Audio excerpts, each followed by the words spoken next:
Jacques Dessalines, Jacques I, the Black Emperor of the Island of Fire. Jean-Jacques Dessalines was born in Saint-Domingue, present-day Haiti, to an enslaved family on coffee and cotton plantations, where he tasted the bitterness of chains before igniting the spark of revolution. He lived through the cruelty of slavery, yet his heart carried an unconquerable dream: freedom. He joined the slave revolution led by Toussaint Louverture and was one of its most prominent officers until Haiti won its independence in 1804. On the 8th of October the same year, he was crowned emperor under the name Jacques I in the palace of Champs de Mars, in unique rituals that mixed holy water from the Artibonite River with steeds of sacrifice before a crowd chanting his name. He attempted to adopt a strange European title, Joseph Bonaparte, but the people refused, so he retained his original name and wished to be addressed at ceremonies as Emperor Jacques Khan the Great. Dessalines ruled the short-lived Haitian Empire with courage and fury, issuing the Black Decree that forbade whites from owning land or returning to Haiti, a vengeful, racial measure reflecting centuries of colonial suffering. It is said that his close relationship with a leader named Calais de Lauc influenced his political decisions, as he consulted her in exchange for her protection of his subjects. Mystery permeates his legacy, from the secret inscriptions at the bases of the statues in Port-au-Prince, written in the script of the first slaves, to the winged castle of ghosts in his palace, which is said to have remained unopened since his assassination in 1806, where the chains creak is heard every Wednesday night.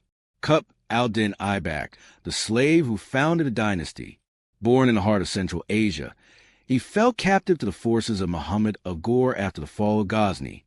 Sold into slavery, his fate was far more than that of a mere Mamluk. Rising in the service of Sultan Ghor, upon the latter's death in 1206, he proclaimed himself Sultan of Delhi, founding the Mamluk dynasty in India.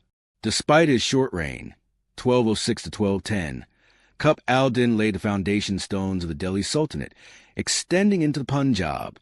During his enthronement celebration, he fell from his horse before the people and declared that the fall was an omen of the throne, increasing the commoners' respect for him.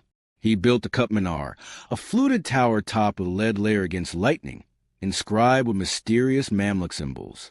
Legends say he possessed a necklace called the Turk's Eye, which granted him superhuman strength in battle, but it was lost after his death. Shajar al-Dur, the unique sultana of Egypt. From the maidservants of Mosul to the sultan's palace in Egypt, Shajar al-Dur rose by her cunning and beauty to the rank of sultana. After her son Turan Shah was assassinated in 1250, she declared herself sultana in an unprecedented move in history. She refused to wear the traditional veil, appearing with her hair braided in golden rods, challenging religious norms and igniting great controversy. When the Mongols besieged Mansoura, she personally went out to the local crusader camp to negotiate a truce for the delivery of supplies, a rare heroic stance. She was killed in 1257, thrown into the Nile wrapped in silk, and it is said her ghost visits the Cairo citadel every night. Stories mention a secret passage beneath her palace leading to the Nile, where divers still find submerged steps. As for her coronation dress, it is said to bear an indelible bloodstain, and her stolen ring carries a hidden curse that afflicted whoever wore it after her. Baybars the Great, the sword of the Mamluks, rising from the north.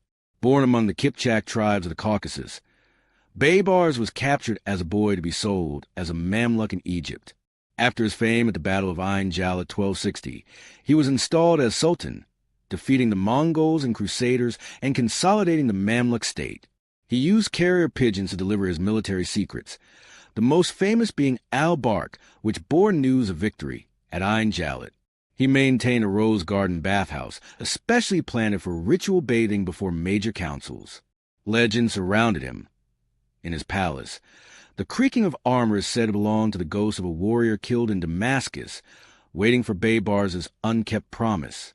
He wore a blue stone that glowed when the dead approached, and it is said he had a secret tunnel under the fortress of Calawin leading to the Nile, designed for sieges.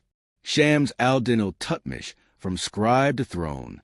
Purchased as a boy from Central Asia by Sultan Aibak, Shams al-Din was no ordinary slave.